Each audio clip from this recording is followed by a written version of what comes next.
লাইসেন্সের জন্য আবেদন করেনি ৫,০০০ হাসপাতাল। আগ্রহী স্বাস্থ্যকর্মীরা অংশ নেবেন চীনা ভ্যাকসিনের ট্রায়ালে। অলস রোহিঙ্গাদের কাজে লাগানোর পরামর্শ বিশেষজ্ঞদের। স্বাস্থ্যের কারণে পদত্যাগ করবেন জাপানের প্রধানমন্ত্রী শিনজো আবে।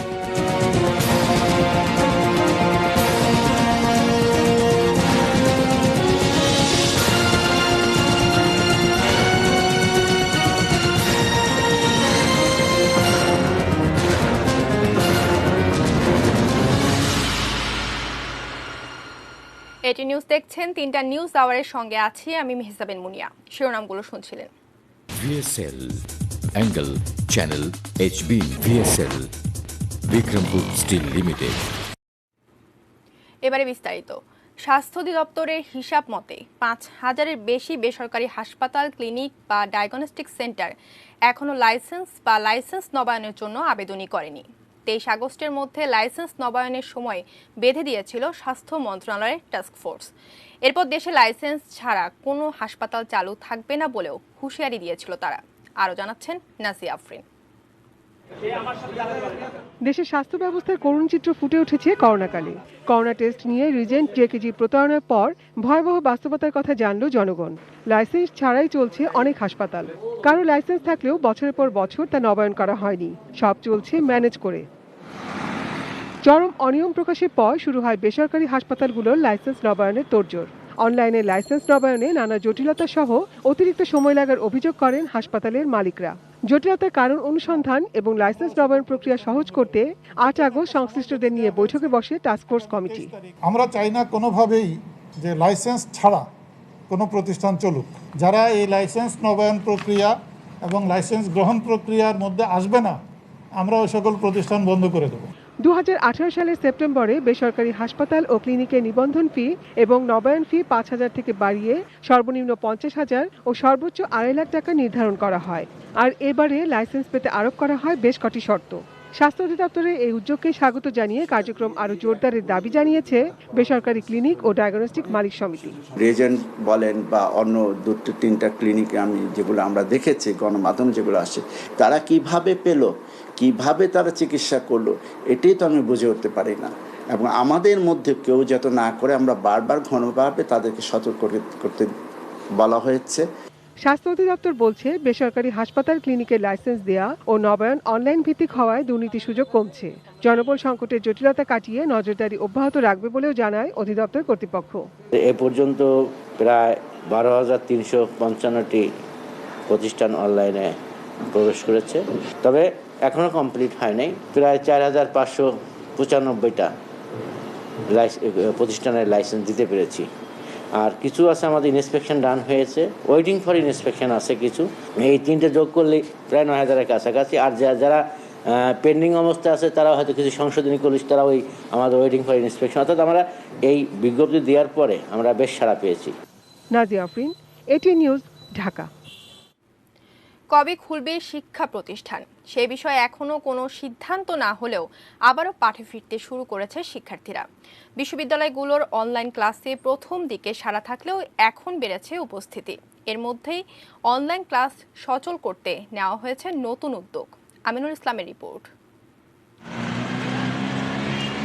কোভিড-১৯ পরিস্থিতিতে শিক্ষা প্রতিষ্ঠানের পাঠদান যখন বন্ধ হয়ে গেল, তখন ভার্চুয়ালি আবার তা চালুর চেষ্টা করল কয়েকটি বিশ্ববিদ্যালয়। তবে প্রথম দিকে শিক্ষার্থীদের খুব বেশি সাড়া পায়নি পাবলিক বিশ্ববিদ্যালয়গুলো। সিলেটের শাহজালাল বিজ্ঞান ও প্রযুক্তি বিশ্ববিদ্যালয়ের পলিটিক্যাল স্টাডিজের ভার্চুয়াল ক্লাসে পাঠদান শুরু হলে প্রথম কদিন ৭০% শিক্ষার্থী অংশ নিলেও কয়েকদিনের মধ্যেই তা ৩০% নেমে আসে। তবে ২ মাস পর আবারও ভার্চুয়াল পাঠে আগ্রহী হয়েছে শিক্ষার্থীরা। আমার ক্লাসে ৭০ থেকে ৮০% শিক্ষার্থী কিন্তু উপস্থিত ছিল, কিন্তু কিছুদিন যেতে না যেতেই শিক্ষার্থীদের কাছ থেকে এটা একটা প্রবল বাধা আসে। কোনো কোনো শিক্ষার্থী দাবি জানালেন যে তাদের ডিভাইস নাই, কোনো কোনো শিক্ষার্থী দাবি জানালেন যে তাদের যে মোবাইল ডাটা বা ইন্টারনেট ডাটা প্রয়োজন, সেটার সুযোগ সুবিধা নাই। শাহজালাল বিশ্ববিদ্যালয়ে একাডেমিক কাউন্সিল করে অনেকটা ছাত্রছাত্রীদের বাধ্য করা হলো যে অনলাইন ক্লাসের কোনো বিকল্প নাই। ভার্চুয়াল ক্লাসে শিক্ষার্থীদের আগ্রহ বাড়াতে নানা উদ্যোগ নিয়েছে বিশ্ববিদ্যালয়গুলো। কোনো বিশ্ববিদ্যালয় শিক্ষার্থীদের উপস্থিতি বাধ্যতামূলক করেছে। জুলাই মাস থেকে দ্বিতীয় সেমিস্টার আমরা শুরু করি। আমরা সিদ্ধান্ত নিলাম যে আমাদের যারা সত্যিকার অর্থে যারা খুবই আর্থিকভাবে অসচ্ছল সমস্যা আছে তাদেরকে আমরা সাপোর্ট দিব। যেটা আমাদের জন্য একটা সুযোগ তৈরি করেছে আপনার প্যান্ডেমিকটা। আমরা আসলে জুমের সাথে পরিচিত ছিলাম না বা আমাদের অনলাইন ক্লাসের সাথে কোনো সময় দরকার হয়নি, কিন্তু এখন আমরা সবাই কিন্তু এখানে অভ্যস্ত হয়ে গেছি এবং আমরা আরো খুবই চমৎকার আপনার প্ল্যাটফর্ম ব্যবহার করতে চাচ্ছি, যেটা A2I আবিষ্কার করেছে। ওই প্ল্যাটফর্মের মাধ্যমে আমরা পরীক্ষা নিতে পারবো, অ্যাটেন্ডেন্স নিতে পারবো, তারপরে আপনার ট্রান্সক্রিপ্ট দিতে পারবো। পাবলিক বিশ্ববিদ্যালয়ে ভার্চুয়াল ক্লাস শুরু হলে প্রথম দিকে অনেকে সমালোচনা করেন দরিদ্র ও প্রত্যন্ত অঞ্চলের শিক্ষার্থীদের পিছিয়ে যাবার ভয়ে। তবে এবার তাদেরকেও ডিভাইস দেওয়ার চিন্তা ভাবনা করছে সরকার। এখন উচ্চশিক্ষায় ক্লাসরুমের বাইরে ডিজিটাল শিক্ষা পদ্ধতিকে আরো জোরদারের পরিকল্পনা চলছে। প্রযুক্তির ব্যবহার শুরু হয়ে গেছে, আমরা সেটা ব্যবহার করব। ভবিষ্যতে সেটার জন্য আমরা নীতিমালা করছি, অনলাইন এডুকেশনের নীতিমালা করছি। ভবিষ্যতে যদি করোনা পরবর্তীতে না থাকে, দুর্যোগ না থাকে, সেখানেও আমরা প্রযুক্তির ব্যবহার চালিয়ে ভালো শিক্ষা, উন্নত শিক্ষা, উচ্চমানের শিক্ষা যাতে এনশিওর করা যায় সেদিকে আমরা কাজ করব। সেখানে আমিনুল ইসলাম, ATN নিউজ, ঢাকা। দেশের বিভিন্ন হাসপাতালে কর্মরত চিকিৎসক, নার্স ও স্বাস্থ্যকর্মীদের যারা স্বেচ্ছায় পরীক্ষামূলক টিকা নিতে আগ্রহী শুধুমাত্র তাদেরই দেয়া হবে সিনোভ্যাকের টিকা। এছাড়া বাংলাদেশের বিভিন্ন উন্নয়ন প্রকল্পে কর্মরত এবং দূতাবাসের স্বেচ্ছাসেবী চীনা নাগরিকরাও এই টিকার ট্রায়ালে অংশ নেবেন। করোনার ভ্যাকসিন নিয়ে তৃতীয় ধাপের পরীক্ষা চালাচ্ছে চীনা প্রতিষ্ঠান সিনোভ্যাক। এখনও সংক্রমণ বেশি থাকায় আদর্শ জায়গা হিসেবে বাংলাদেশে টিকার তৃতীয় পর্যায়ের ট্রায়ালের প্রস্তাব দেয় সিনোভ্যাক। বাংলাদেশে ট্রায়ালটি পরিচালনা করবে ICDDRB। যে কোনো ভ্যাকসিন আসুক তার তো ট্রায়াল লাগবেই। সিনোভ্যাক ও ICDDRBর প্রস্তাব অনুযায়ী বাংলাদেশে কর্মরত চীনা নাগরিক এবং দেশীয় চিকিৎসক, নার্স ও স্বাস্থ্যকর্মীদের মধ্যে যারা স্বেচ্ছায় এগিয়ে আসবেন তাদের দেহেই এই টিকা প্রয়োগ করা হবে। প্রপোজাল হলো ডাক্তার, নার্স এবং অন্যান্য স্বাস্থ্যসেবা কর্মী যারা আছেন তাদেরকে আগে করা হোক। চাইনিজদের কাছ থেকেও আমরা জানতে পেরেছি যে তাদের যে বিভিন্ন পর্যায়ের যে নাগরিকরা রয়েছেন, বাংলাদেশে কাজ করেন, এম্বাসির লোকরা আছে, তাদের উপরেও এই কোম্পানি ট্রায়াল করবে। যারা স্বেচ্ছায় আসবে, ভলান্টিয়ার করবে, তাদেরকেই শুধু ট্রায়াল করা হবে। 18 মাস ধরে পরিচালিত হবে তৃতীয় ধাপের এই ট্রায়াল। এতে অংশ নেওয়া অর্ধেকের শরীরে ভ্যাকসিন এবং বাকিদের শরীরে প্লাসিবো প্রয়োগ করে পর্যবেক্ষণে রাখা হবে। তাই পুরো প্রক্রিয়া শেষ করে চূড়ান্তভাবে কার্যকর ভ্যাকসিন পেতে যথেষ্ট সময় লাগবে বলে মনে করছেন বিশেষজ্ঞরা। আসলে ভ্যাকসিন ট্রায়াল এত তাড়াতাড়ি কোনোটাই হয় না। সারা পৃথিবীতে এখন পর্যন্ত এত শর্ট টাইমে কোনো ভ্যাকসিন হয়েছে এরকম কোনো নজির নাই, ইতিহাস নাই। এখানে অনেকগুলো মেথোডোলজি কম্প্রোমাইজ করে সবাই চেষ্টা করতেছে, যেহেতু ইনফেকশন এখনো active. Mofidul Topu, ATN news, Dhaka. অলস রোহিঙ্গাদের কাজে লাগানোর পরামর্শ দিচ্ছেন বিশেষজ্ঞরা। সম্প্রতি সংসদীয় স্থায়ী কমিটিও এমনই সুপারিশ দিয়েছে। এদিকে রোহিঙ্গাদের জন্ম নিয়ন্ত্রণে এখনই কার্যকর পদক্ষেপ না নিলে এই সমস্যা আরও ঘনীভূত হবে বলে শঙ্কা বিশেষজ্ঞদের। আরাফাত সিদ্দিকের রিপোর্ট। 2017 সালের আগস্টে যে শিশু বাংলাদেশে ভূমিষ্ঠ হয়েছিল তার বয়স এখন 3 বছর। উন্নয়ন সংস্থা সেভ দ্য চিলড্রেন বলছে, গত 3 বছরে বাংলাদেশে জন্ম নেওয়া রোহিঙ্গা শিশুর সংখ্যা 75,000-এরও বেশি। গড়ে প্রতি ঘন্টায় 3টি শিশুর জন্ম হচ্ছে রোহিঙ্গা ক্যাম্পগুলোতে। বিশেষজ্ঞরা বলছেন, রোহিঙ্গা নারীদের সচেতন করে তুলতে না পারলে এই সমস্যা বেড়েই চলবে। আমাদের উচিত হবে আমাদের NGO সংস্থার মাধ্যমে তাদের নারী সমাজকে, তাদের যে ধর্মান্ধতা আছে, তাদের যেসব সামাজিক পশ্চাৎপসরতা আছে, সেগুলো থেকে তাদেরকে বের করে এনে তাদেরকে একটা উন্নত নাগরিক হিসাবে গড়ে তোলা এবং ফার্টিলিটি রেটটা কিন্তু ওইভাবেই কমাতে হবে এবং সেটাই একমাত্র অ্যাকসেপ্টেবল ওয়ে। শুধু জন্মহারেই নয়, অপরাধ প্রবণতার দিক দিয়েও এগিয়ে আছে অলস থাকা রোহিঙ্গারা। মাদক, ইয়াবা চোরাচালান, মানব পাচারের মতো ঘটনায় রোহিঙ্গাদের জড়িয়ে পড়া ঠেকাতে রীতিমতো হিমশিম খাচ্ছে স্থানীয় আইন শৃঙ্খলা বাহিনী। গুরুতর এসব অপরাধে জড়িয়ে এ পর্যন্ত দেশের বিভিন্ন কারাগারে বন্দী আছে 1273 জন রোহিঙ্গা। এই রোহিঙ্গারা যদি ধরেন বাংলাদেশে আমরা আশ্রয় না দিতাম, অথবা আমরা বলতাম যে মানে তোমরা অন্য কোথাও চলে যাও আমাদের উপর দিয়ে, যেটা ইউরোপে হয়েছে, তার ফলে কিন্তু এই পুরো এলাকা কিন্তু ডিস্টেবিলাইজড হয়ে যেত। রোহিঙ্গাদের অপরাধ প্রবণতা ও জন্মহারে শঙ্কা প্রকাশ করে সম্প্রতি বেশ কিছু সুপারিশ দিয়েছে দুর্যোগ ব্যবস্থাপনা ও ত্রাণ মন্ত্রণালয় সম্পর্কিত সংসদীয় স্থায়ী কমিটি। এতে রোহিঙ্গাদের অলস বসিয়ে না রেখে উৎপাদনমুখী কাজে লাগানো, ক্যাম্পগুলোতে খেলাধুলা ও বিনোদনের ব্যবস্থা রাখা, পরিবার পরিকল্পনা কার্যক্রম জোরদার করার মতো বিষয়গুলো গুরুত্ব পেয়েছে। Idle brain is a devil's dam, একটা প্রবাদ আছে। এই লোকগুলি যখন 11 লক্ষ লোক যখন অবসর থাকে, কাজ করে না, তাদের মাথার মধ্যে তো কুবুদ্ধি কিলবিল করে।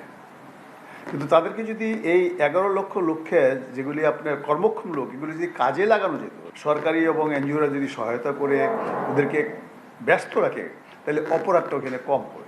সে সঙ্গে বিশেষজ্ঞরা বলছেন, একসঙ্গে এত অলস মানুষের ব্যবস্থাপনা যে কোনো দেশের জন্যই কঠিন ও ব্যয়বহুল। তাই সমস্যা সমাধানের আগে অন্তত 5 লাখ রোহিঙ্গাকে বিভিন্ন দেশে আশ্রয় দেওয়ার যে সুপারিশ করেছে বাংলাদেশ, তার জন্য সব মহলকেই সোচ্চার হতে হবে। Arafat Siddiqui, ATN news, Dhaka. ফেসবুকের ফেক আইডির মাধ্যমে টাকা আত্মসাৎকারী চক্রের সদস্য 15 জন নাইজেরীয়কে গ্রেফতার করেছে সিআইডি। উদ্ধার করা হয়েছে প্রতারণার কাজে ব্যবহৃত 9টি ল্যাপটপ, 22টি মোবাইল ও 5টি ডায়েরি। বৃহস্পতিবার পল্লবীর 11 নম্বর সেক্টর থেকে এদেরকে গ্রেফতার করা হয়। সিআইডি ঢাকা মেট্রোর অতিরিক্ত ডিআইজি রেজাউল হায়দার সকালে এক ব্রিফিংয়ে জানান, আন্তর্জাতিক এই চক্র ফেসবুকের ফেক আইডি ব্যবহার করে বিপুল পরিমাণ টাকা হাতিয়ে নিয়েছে। ভারত, মালয়েশিয়া, সিঙ্গাপুর সহ বিভিন্ন দেশেও চক্রটি বন্ধুত্বের নামে প্রতারণা করেছে। যে কোনো আইডি কি তারা চেক করে বাংলাদেশের মধ্যে যারা একটু আর্থিক অবস্থার ছবিতে বোঝা যায় না ব্যাকগ্রাউন্ড ভালো, এদের সঙ্গে আসলে তারা ফ্রেন্ডের প্রস্তাব পাঠায় এবং এই ফ্রেন্ডের প্রস্তাব পাঠানোর সঙ্গে সঙ্গে আস্তে আস্তে ইন্টিমেসি তৈরি করে। অনেকগুলো চক্র এখনও আছে অ্যাক্টিভ। ফরেনার্স কন্ট্রোল অ্যাক্টে আমাদের পরিষ্কার বিধান আছে যে অবৈধভাবে বাংলাদেশে থাকার সুযোগ নেই। প্রচলিত আইনে যেটা বিধানটা বললেন যে সাজা হয়ে থাকে, সাজা ভোগ করে তারপর তাদের এখান থেকে যেতে হবে। তদন্ত শেষে চার্জশিট যখন করব, আমরা কিন্তু এই বিষয় কোনোটাকে বাদ রাখবো না। 3টা নিউজ আওয়ারের সময় হলো 22টি বিরতি নিয়ে, আর বিরতির পর যা থাকছে।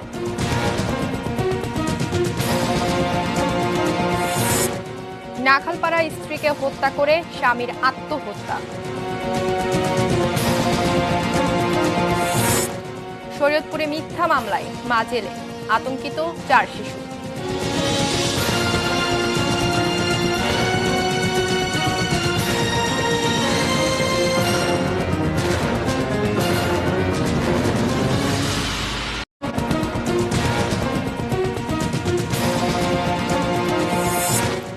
লাইসেন্সের জন্য আবেদন করেনি 5000 হাসপাতাল। আগ্রহী স্বাস্থ্যকর্মীরা অংশ নেবেন চীনা ভ্যাকসিনের ট্রায়ালে। অলস রোহিঙ্গাদের কাজে লাগানোর পরামর্শ বিশেষজ্ঞদের। স্বাস্থ্যের কারণে পদত্যাগ করবেন জাপানের প্রধানমন্ত্রী শিনজো আবে।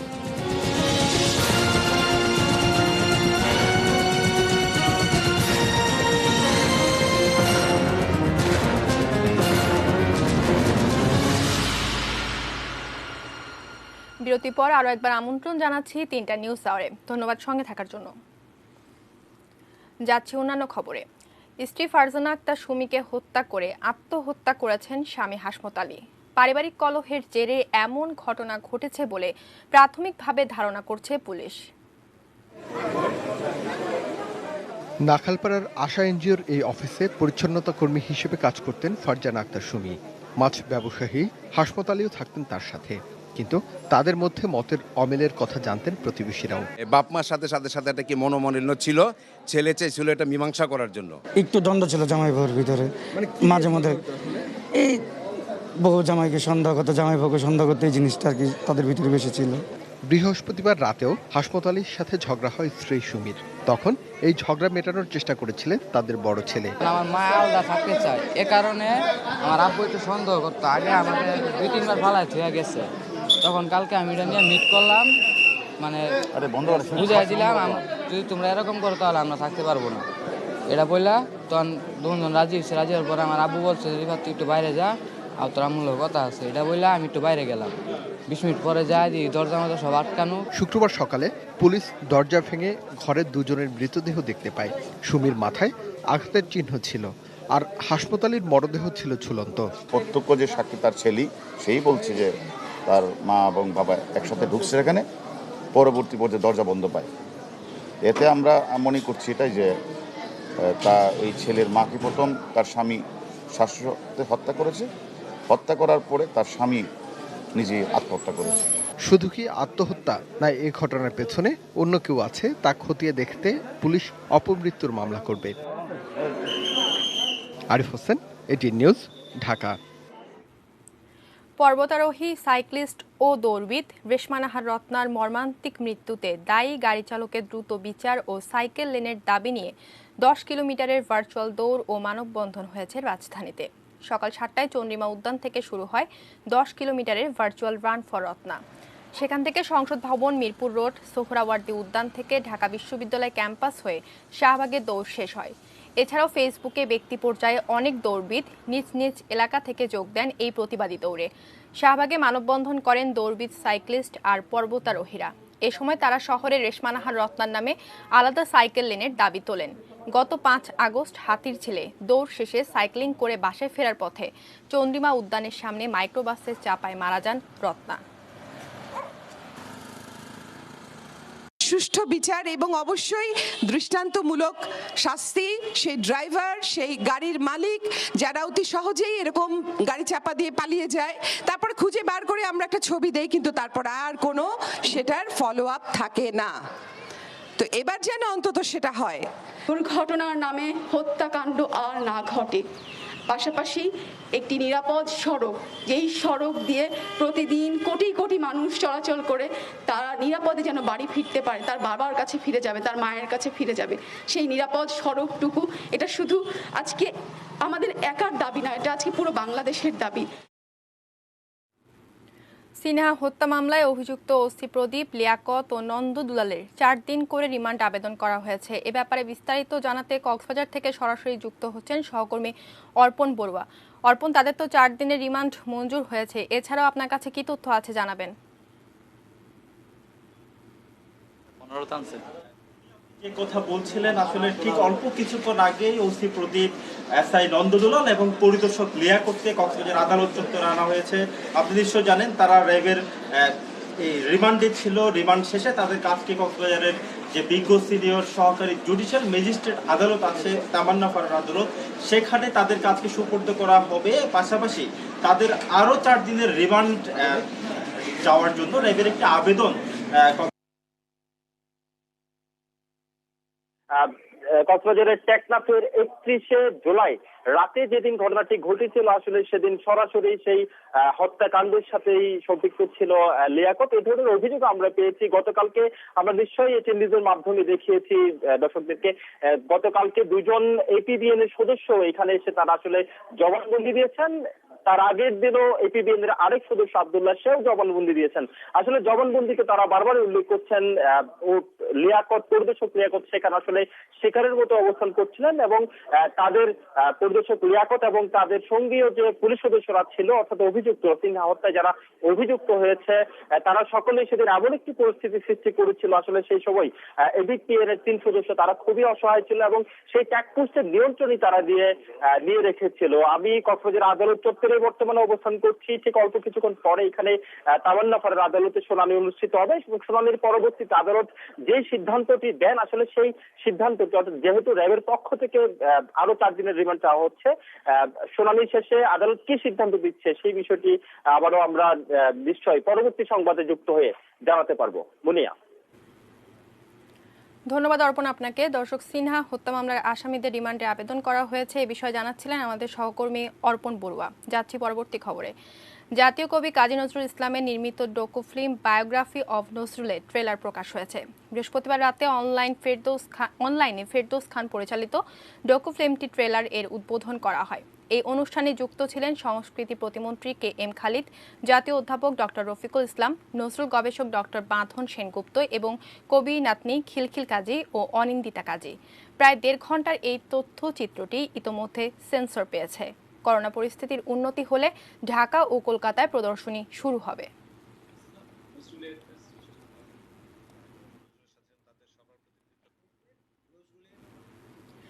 আজ ২৮ আগস্ট, নওগাঁর মান্দা উপজেলার পাকুড়িয়া গণহত্যা দিবস।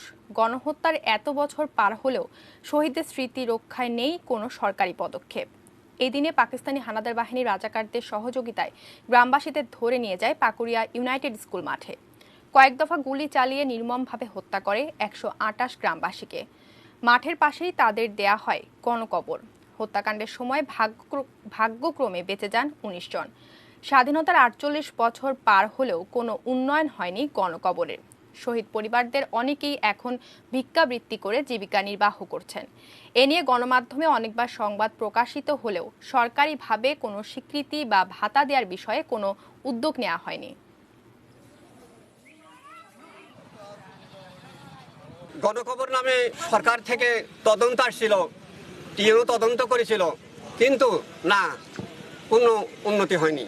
যারা এখনো আহত অবস্থায় আমাদের মাঝে জীবিত রয়েছেন তাদেরকে শহীদের মর্যাদা এবং জাতীয় স্বীকৃতি আমরা দাবি জানাচ্ছি।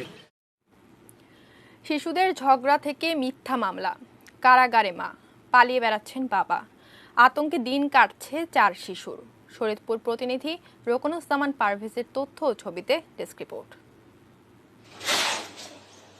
৪ সন্তান নিয়ে শরীয়তপুরের নড়িয়ার ধূপখাড়া গ্রামের বাড়িতে থাকেন নূরজাহান বেগম। স্বামী ইয়াসিন ছৈয়াল চট্টগ্রামে ফেরি করে কাপড় বিক্রি করেন। গত ৩ আগস্ট নূরজাহানের ৮-৯ বছর বয়সী ছেলে মজনু ও মোজাম্মেলের সঙ্গে ঝগড়া হয় প্রতিবেশী সালাম ব্যাপারীর ছেলে আব্দুল আহাদের। এক পর্যায়ে মাথায় আঘাত পায় ৭ম শ্রেণীতে পড়ুয়া আহাদ। ওই দিন সালাম ব্যাপারী লোকজন নিয়ে নূরজাহান ও তার ছেলে মেয়েদের মারধর করে। রাতে নূরজাহান বেগম নড়িয়া থানায় লিখিত অভিযোগও করেন। মারতে মারতে আদামরা বানায় লেছে, আমি টিকতে না পেরে হাতে ফিটকারি পোটলা ছিল, এটা মেলা মাসি আছে, মাথা যায় পুরা মাথা কেটে গেছে। সুফলের আব্বু আমাদের বাসায় আয়সা মানে আমার ছোট ভাইরা মারধর করছে অনেক, তারপর আম্মু ধরতে গেছে, আম্মুরও মারছে। ২১ আগস্ট সালামের স্ত্রী শিউলি বেগম উল্টো একটি মামলা করেন।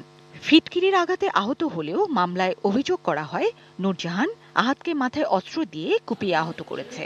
অথচ এই মামলার বাদী ও সাক্ষী ঘটনার সময় উপস্থিতি ছিল না। ওখানে যে লোকজন যারা ছিল তারাই তো সবাই কে ছিল স্পেসিফিক বলেন? এখানে তো বাজার লোকজন আছিল, বুঝছেন? না, আপনি জানলেন কেমনে? সে বটি দাও দিয়ে করেছে। ওইখানে এই লোকজন যারা আছিল ছিল তারাই বলছে। আমার যে একটা সাক্ষী দিছে, আমার তো জিজ্ঞাসা করবো কি হয়েছে আসল বিষয়, আমি কিছুই জানি না, ভালো মন্দ, এইটা তো কোনো সাক্ষী হয় না। ওই রাতেই নূরজাহানকে গ্রেপ্তার করে নড়িয়া থানা পুলিশ।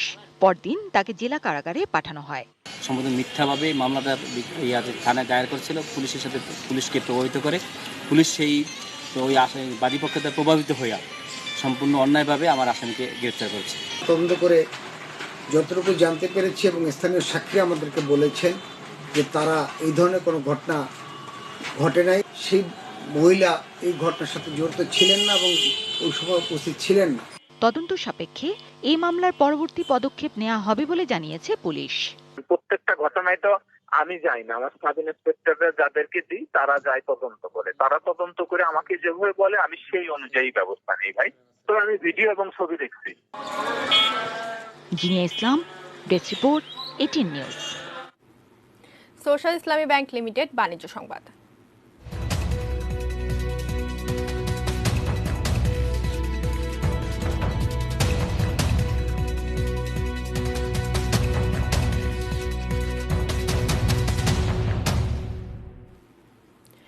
ব্রডব্যান্ড ইন্টারনেট সেবায় ভ্যাট 15% থেকে কমিয়ে 5% করা হয়েছে, যা আগে ছিল 15%।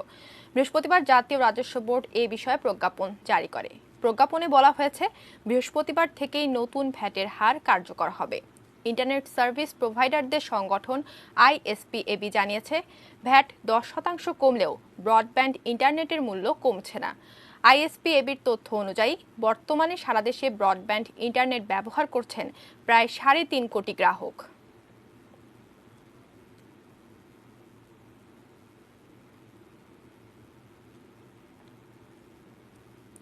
মেটাল প্রেজেন্টস কৃষি সংবাদ, সুজলা সুফলা।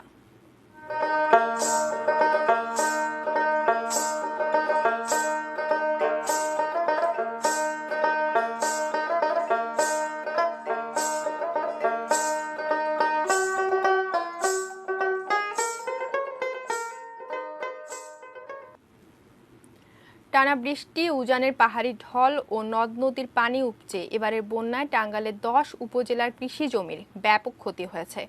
অন্যদিকে পিরোজপুরে নদী ও খালের পানি কমলেও মাঠে থাকা পাকা আউশ ধানের ক্ষতির আশঙ্কায় দিন কাটছে চাষিদের। টাঙ্গাইল ও পিরোজপুর প্রতিনিধির পাঠানো তথ্য ও ছবিতে ডেস্ক রিপোর্ট। বন্যায় দীর্ঘ সময় ধরে পানির নিচে তলিয়ে থাকায় টাঙ্গাইলের 10 উপজেলার বিস্তীর্ণ অঞ্চলের সব ধরনের ফসল নষ্ট হয়ে গেছে। অনেক ফসল সহ আবাদি জমি নদী ভাঙনেও বিলীন হয়েছে। নষ্ট হয়েছে ধান, পাট, তিল, আখ, লেবু, বেগুন, বীজতলা সহ বিভিন্ন সবজি বাগান। জেলার লক্ষাধিক কৃষক চরম হতাশায়। আমার তিল, পাট এর বন্যার সর্বনাশ হয়ে গেছে। বন্যা ধান পাট আমরা কিছু কাটা হয়নি, সব ধুয়ে গেছে। আর গরিব মানুষ আবার টাচরে খাই, বাগের গাছের খাই, কিছুই নাই। ভুট্টা বুনছিলাম 5 বিঘা, সব শেষ। ধান বুনছিলাম 5 বিঘা, তাও সব। অন্যদিকে কয়েকদিনের টানা বৃষ্টি ও নদীতে জোয়ারের পানিতে পিরোজপুরে 7 উপজেলায় প্লাবিত। পানি বাড়তে থাকায় পাকা আউশ ধান কাটতে পারেননি অনেক কৃষক। অতিরিক্ত পানির কারণে আমন ধানের চারা রোপণেও সমস্যায় পড়তে হয়েছে। সামনের দিনগুলো নিয়ে দুশ্চিন্তায় কৃষকরা। বন্যার কারণে ধান দাইতে পারি না, ধান সব পানিতে দাবিয়ে গেছে জায়গায় জায়গায়। পরবর্তী ধানের জিয়ারি গুণে ধান কমই যাইবে, হারবার রোয়া ফাড়া ক্ষতি যেতেছে। বন্যার কারণে কৃষকদের ক্ষতি পুষিয়ে নিতে প্রয়োজনীয় পদক্ষেপ নেওয়ার আশ্বাস দিয়েছে কৃষি বিভাগ। ক্ষতি যেটা হয়েছে সেটা পুষিয়ে নেওয়ার জন্য আমাদের কৃষি বিভাগের তরফ থেকে সকল প্রকার সাহায্য সহযোগিতা অব্যাহত থাকবে এবং আমরা এটা পুষিয়ে নিতে পারবো। Saikat Dasgupta, desk report, ATN news. আবারও সময় হলো বাইজিএসটি বিরতি নেয়ার। বিরতির পর যা থাকছে: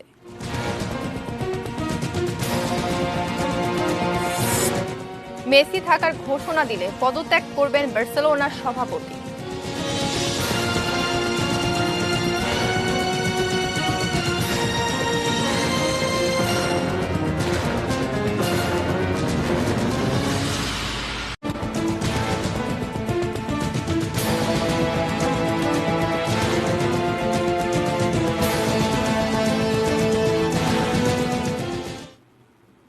বিরতির পর আরো একবার আমন্ত্রণ জানাচ্ছি 3টা নিউজ আওয়ারে। জানাবো দেশের বাইরের খবর।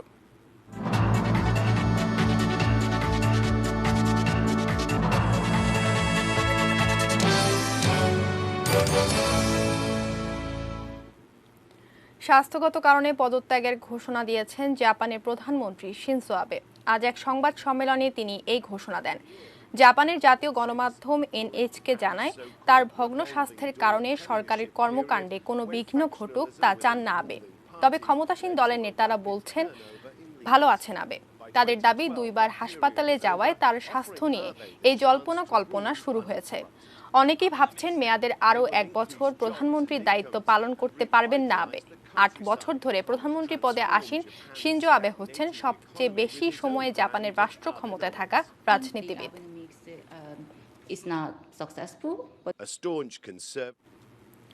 জো বাইডেন মার্কিন প্রেসিডেন্ট নির্বাচিত হলে যুক্তরাষ্ট্রের স্বপ্নকে ধ্বংস করে দেবেন তিনি। আনুষ্ঠানিকভাবে রিপাবলিকান পার্টির মনোনয়ন গ্রহণ করে একথা বললেন ট্রাম্প। রিপাবলিকান পার্টির ভার্চুয়াল সম্মেলনের শেষ দিনে হোয়াইট হাউস থেকে দেয়া ভাষণে ট্রাম্প অভিযোগ করেন, যুক্তরাষ্ট্রের মহত্বকে ধ্বংস করে দিয়েছেন তার ডেমোক্র্যাট প্রতিদ্বন্দ্বী বাইডেন। বলেন, তিনি নির্বাচিত হলে দাঙ্গাবাজদের রাজত্বে চলবে যুক্তরাষ্ট্র। এ সময় আবারও 4 বছরের জন্য তাকে প্রেসিডেন্ট নির্বাচিত করতে ভোটারদের প্রতি আহ্বান জানান ট্রাম্প। এমন এক সময় একথা বললেন ট্রাম্প যখন করোনা মহামারী পরিস্থিতি সামাল দিতে ব্যর্থ হওয়ায়, অর্থনৈতিক দুরবস্থা ও পুলিশের হাতে একের পর এক কৃষ্ণাঙ্গ হত্যা ও নির্যাতনের জন্য তার প্রশাসনকে দুষছেন সবাই। নভেম্বরের প্রেসিডেন্ট নির্বাচনে জনমত জরিপে তার থেকে এগিয়ে আছেন প্রতিদ্বন্দ্বী জো বাইডেন।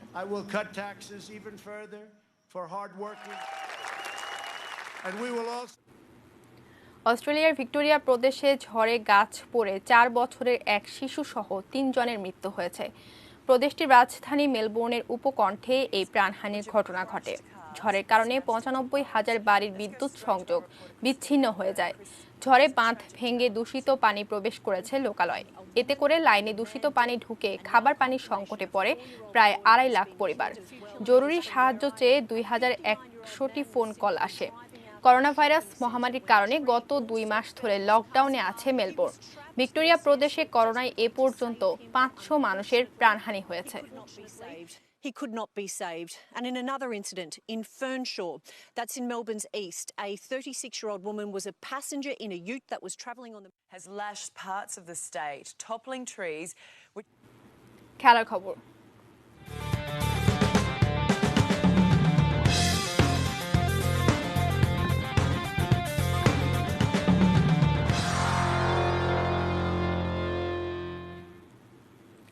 লিওনেল মেসি বার্সেলোনায় থাকার ঘোষণা দিলে পদত্যাগ করবেন ক্লাবের সভাপতি জোসেফ মারিয়া বার্তামেও। এ নিয়ে খবর প্রকাশ করেছে স্প্যানিশ দৈনিক মার্কা।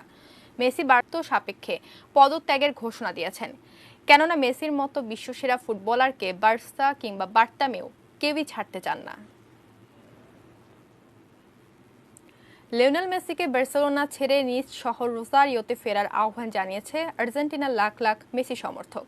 মেসির ঘরে ফেরার দাবিতে দেশটির রোসারিও শহরে রাস্তায় নেমেছে লাখ লাখ মানুষ। তাদের দাবি, স্পেন ছেড়ে দেশের ফুটবলে খেলতে আসুক মেসি।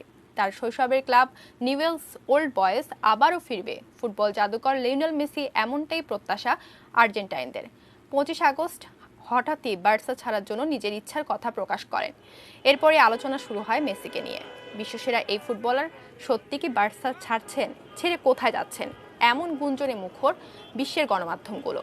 সময় সেরা এ তারকা ফুটবলারকে দলে নিতে প্রতিযোগিতায় নেমেছে ম্যান সিটি, পিএসজি, ম্যানিউর মতো বড় ক্লাব। এসব ছেড়েই মেসি ঘরে ফিরুক, এমনটাই চান আর্জেন্টিনার মানুষ।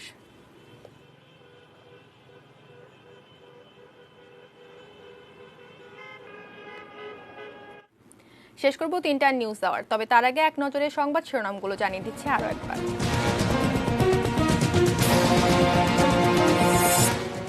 লাইসেন্সের জন্য আবেদন করেনি 5000 হাসপাতাল।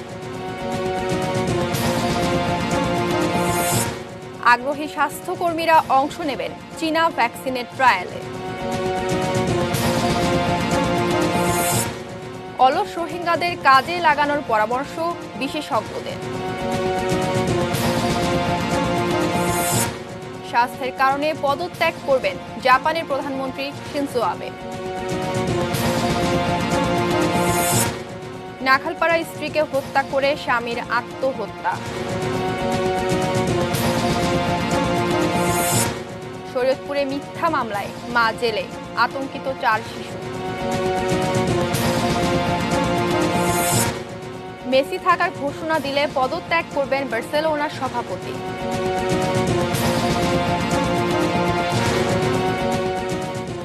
এই ছিল 3টা নিউজ আওয়ার। সঙ্গে থাকুন, দেখতে থাকুন ATN news. ATN news breaking news মোবাইলে পেতে টাইপ করুন START স্পেস N এবং পাঠিয়ে দিন 5959 এই নম্বরে। ধন্যবাদ সবাইকে।